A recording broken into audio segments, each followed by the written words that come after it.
family, and welcome back to my YouTube channel. It is always such a delight for me to be here, and do bear with me today. I'm fighting off a cold, but because this is my favorite place to be, you know your girl is going to be here.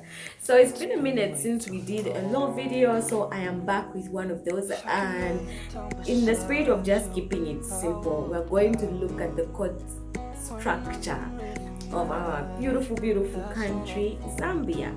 And so before I get into it, it's important for me to give a bit of a background. So our country has three arms of government. We have the executive, we have the legislature, and we have the judiciary.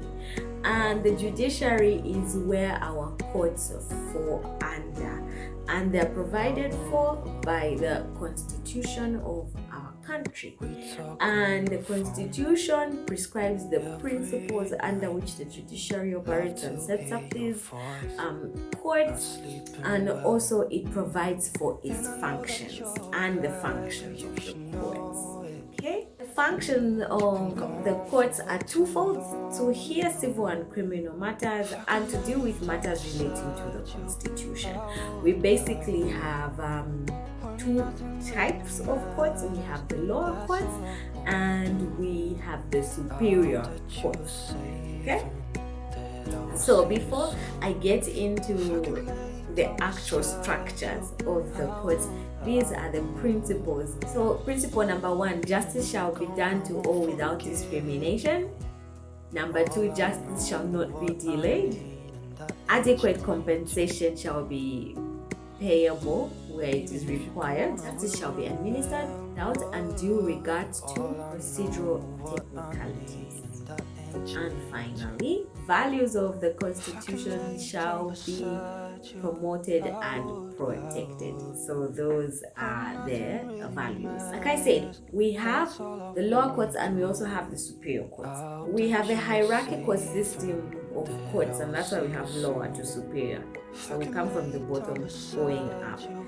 So we have the local court, the small claims court, and the subordinate courts. Then the subordinate courts are further divided in three, where we have the subordinate court of the first, second, and third class. Story for another day.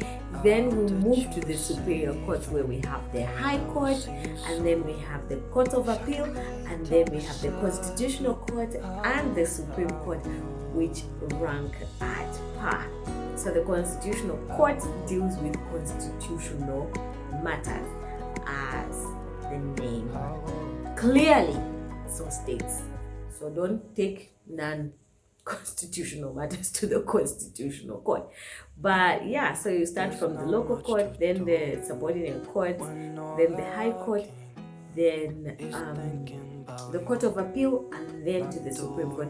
So if you have a matter, you start from the bottom. But also there is a reason why these courts are segmented the way they are. It means that the local court can only hear certain matters.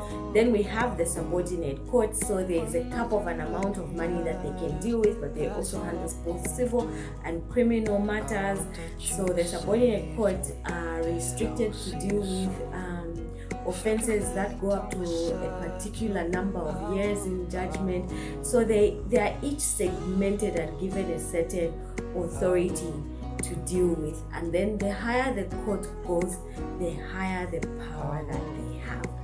So in brief, those are our courts from local to subordinate, which we then say is split in three, which is first, second, and third class. Then we have the high court, then we have the court of appeal, then we have the supreme court, but also we have the constitutional court, which is at par with the supreme court. And the constitutional court strictly hears matters relating to the constitution. That's that about our courts in Zambia. Thank you for joining me. If you have any questions, please post them in the comments below, and I will be happy to answer them. Questions about the courts. Thank you for joining me. I have to love and leave you and try and get better. Thanks for joining me. Till the next one, this has been Ube. Remember to subscribe and view the videos. and help me get to 1,000 subscribers. Bye. We talk on the phone.